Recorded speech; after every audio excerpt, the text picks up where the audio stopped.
Hello everyone, welcome back to our channel. तो हम पढ़ रहे हैं थर्मोडायनेमिक सेकेंड या ऊष्मागतिकी द्वितीय का। यह हमारा 8वां वीडियो है। 7 वीडियो पहले से ही हम पढ़ चुके हैं, जिसमें इसमें हम 8वां वीडियो में पढ़ेंगे आज आदर्श गैसों को मिलाने की एंट्रोपी। आदर्श गैसों को किस तरीके से मिलाने की एंट्रोपी है वो, या क्या बोलते हैं इसको, entropy of mixing of ideal gas. तो entropy of mixing of ideal gas start करते हैं आज का वीडियो। फिर तो पहले थ्योरी पार्ट देख लेते हैं क्या होता है। जब दो गैसों को आपस में संपर्क में रखा जाता है तो वे विसरण की क्रिया द्वारा स्वतः ही एक दूसरे में मिश्रित हो जाते हैं। थॉमसन के अनुसार गैसों का विसरण उच्च दाब से निम्न दाब की ओर होता है जब तक कि तंत्र पूरा दाब एक समान ना हो जाए। जब तक कि तंत्र का पूरा दाब एक समान ना हो जाए, गैसों के मिश्रित होने की प्रक्रिया में निकाय की एंट्रोपी बढ़ जाती है। निकाय की एंट्रोपी बढ़ जाती है, इसे ही मिश्रण की एंट्रोपी कहा जाता है। तो एक छोटा सा एग्जांपल लेके देखते हैं हम। देखो ये क्या बोला जा रहा है उसको। मान लो एक कमरा है, ये दूसरा कमरा है, तो इसमें गैस की मात्रा अधिक है, ठीक है, और इसमें क्या है, गैस कम है। ये हुआ, तो इन दोनों को एक हम होल के द्वारा जोड़ देते हैं। तो हम सामान्य नियम से जानते हैं क्या होता है कि अधिक जो गैस है वो क्या हो जाएगा, कम गैस वाले रूम में जाने की कोशिश करेगा। तो कैसे होगा, यहाँ से यहाँ जाएगा, लेफ्ट टू राइट जाएगा, लेकिन राइट टू लेफ्ट नहीं जाएगा ना। कब तक जाएगा आपका लेफ्ट टू राइट आपका, जब तक कि दोनों का दोनों हमारा दोनों रूम में गैस क्या ना हो जाए, समान ना हो जाए। तो वही हमारा एंट्रोपी के लिए यहाँ पे दिया गया है कि मिक्सिंग कैसे करेंगे। मान लेते हैं ये ए है और ये बी है, तो इन दोनों की मिक्सिंग में एंट्रोपी क्या क्या यूज होगा, आदर्श गैस को मिलाएंगे तो कैसा एंट्रोपी आएगा, उसी को हमें कैलकुलेट करना है। तो यहाँ पे क्या बोला गया है कि एंट्रोपी बढ़ती जाती है जब इस तरीके से प्रोसेस किया जाता है, तो मिश्रण की एंट्रोपी कहा जाता है उसको। तो अब देखते हैं क्या क्या हम कर सकते हैं। यदि दो आदर्श गैस ए और बी को आपस में मिलाने से बने मिश्रण में गैस ए और बी के मोल प्रभाज क्रमशः आपका क्या है, एक्स ए, यहाँ पे ऐड करिएगा, क्रमशः क्या है हमारा एक्स ए एवं एक्स बी है, तथा आंशिक दाब क्रमशः पी ए एवं पी बी हो। तो यहाँ पे फिर सुधारिए, पी ए तथा पी बी हो। तो मोल प्रभाज को एक्स ए और एक्स बी लिया गया है, और आंशिक दाब पार्शियल प्रेशर को क्या लिया है, पी ए और पी बी लिया गया है, और हमारा दो गैस है ए और बी। तो अब हम क्या कर सकते हैं, एक ले सकते हैं यहाँ पे इक्वेशन, क्या है हमारा, P A equal to P X A और P B equal to P X B. तो इसको मान लेते हैं इक्वेशन नंबर 1, इसको मान लेते हैं इक्वेशन नंबर 2। अब क्या बोल सकते हैं, जो मिश्रण में गैस ए का मोल प्रभाज क्या है, एक्स ए है, और मिक्सचर में गैस बी का मोल प्रभाज क्या है आपका, एक्स बी है। मोल प्रभाज को मोल फ्रैक्शन बोला जाता है इंग्लिश में, ये भी थोड़ा ध्यान रखिएगा। तो हमारा दो इक्वेशन आ गया, इक्वेशन 1 और इक्वेशन नंबर 2। अब क्या बोल सकते हैं कि मिश्रण में, यहाँ पे लिखते हैं मिश्रण की एंट्रोपी। देखिए यहाँ पे लिखा हुआ है, मिश्रण की एंट्रोपी प्रत्येक गैस के प्रारंभिक दाब P से उसके आंशिक दाब PA एवं PB तक प्रसारित करने के लिए आवश्यक एंट्रोपी वृद्धि के योग के तुल्य होता है। तो अब हम इसको क्या बोलेंगे, इन दोनों का प्रसारित करने के लिए हम लिख देते हैं मिक्सिंग वाला डेल एस। अब देखो मिश्रण बना रहे हैं तो मिक्सिंग लिख देते हैं, डेल एस मिक्सिंग मतलब डेल एस ए को और डेल एस बी के एंट्रोपी को मिक्स करेंगे तो हमारा डेल एस मिक्सचर वाला एंट्रोपी प्राप्त होगा।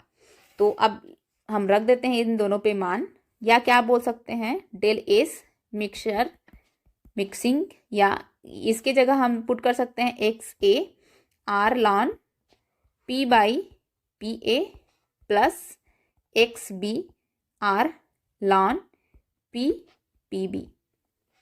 ये हुआ, इसको मान लेते हैं इक्वेशन नंबर 3, इसको मान लेते हैं इक्वेशन नंबर 4। और इक्वेशन नंबर 4 कैसे किए हैं, del S equal to N R ln P1 by P2 होता है। इसी के कारण ये हुआ, क्योंकि हम करते हैं, ठीक है। हम बहुत सारा एंट्रोपी पढ़ चुके हैं, प्रेशर के टर्म में, टेम्परेचर के टर्म में, या वॉल्यूम के टर्म में, या प्रेशर वॉल्यूम, या आपका प्रेशर और टेम्परेचर के टर्म में। प्रेशर और वॉल्यूम तो नहीं रहता, टेम्परेचर वॉल्यूम रहता है, टेम्परेचर प्रेशर रहता है, या क्या रहता है, वॉल्यूम के टर्म में ही रहता है या प्रेशर के टर्म में। तो ये हमारा प्रेशर का टर्म है, तो उसी प्रेशर के टर्म में यहाँ पे यूज़ किए हैं आंशिक दाब के लिए। ये हुआ, तो इक्वेशन नंबर 4 आ गया हमारा। अब इस इक्वेशन नंबर 4 में क्या कर देंगे हम, क्या कर देना है, अब इक्वेशन नंबर 4 में जो आया है, थोड़ा सा ध्यान देना यहाँ पे, पी ए इक्वल टू क्या पुट कर देना, पी एक्स ए, और पी बी के जगह क्या करना है, पी एक्स बी।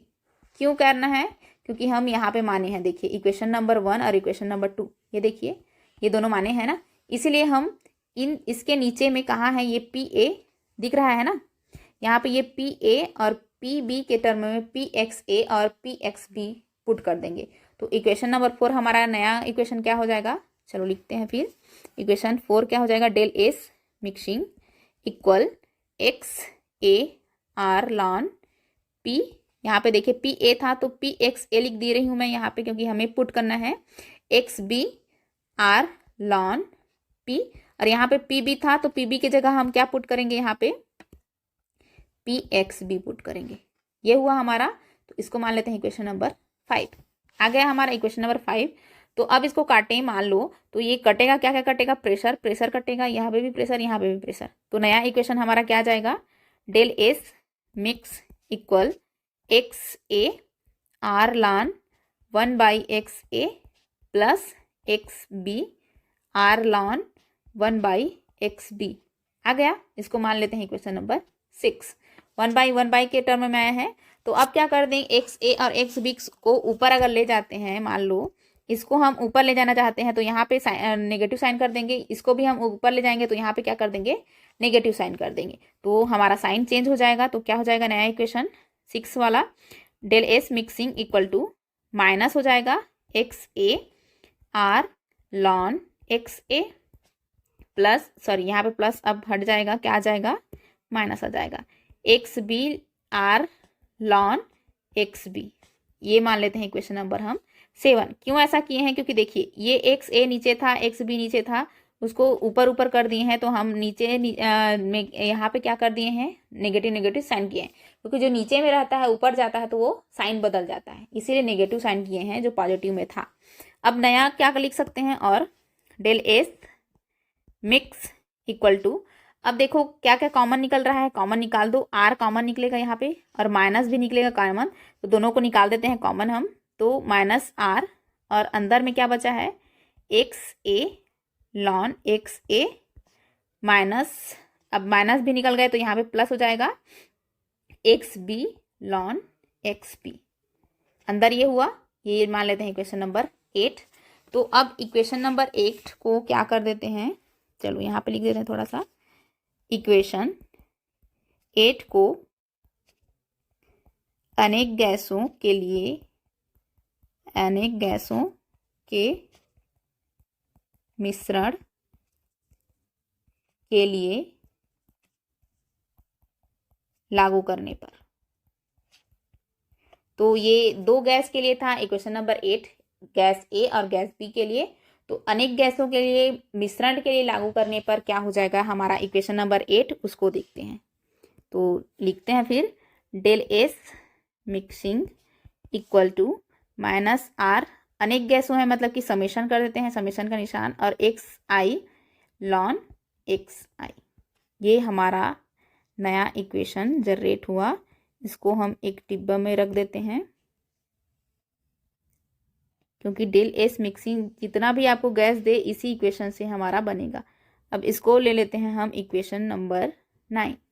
ये हुआ, तो मोल प्रभाव जो एक्स ए का मान हमेशा 1 से कम होता है, हमेशा याद रखिएगा, यहाँ पे लिख लेना अगर लिखना चाहते हो तो, जो मोल प्रभाव एक्स आई है उसका मान क्या रहेगा, हमेशा 1 से कम रहेगा, हमेशा 1 से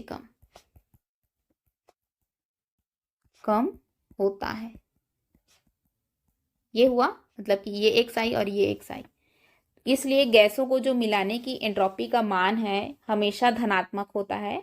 इसका अर्थ यह है कि गैस को आपस में मिलाने पर एंट्रोपी में वृद्धि होती है, ना कि कमी होती है। तो ब्रह्मांड की एंट्रोपी में वृद्धि होती है और ये मिक्सिंग हम कर रहे हैं तो यहाँ पे पता चल जा रहा है कि हमारा एंट्रोपी में क्या हो रहा है, वृद्धि हो रहा है। तो एंट्रोपी में वृद्धि हो रहा है ये तो समझ आ गया। तो ये वीडियो हम इतना तक ही रखते हैं क्योंकि ये हमारा पूरा आदर्श गैसों को मिलाने की एंट्रोपी या मिक्सचर किस तरीके से होगा वो फाइंड हो गया। इस वीडियो में यहीं तक, मिलते हैं नेक्स्ट वीडियो में। धन्यवाद।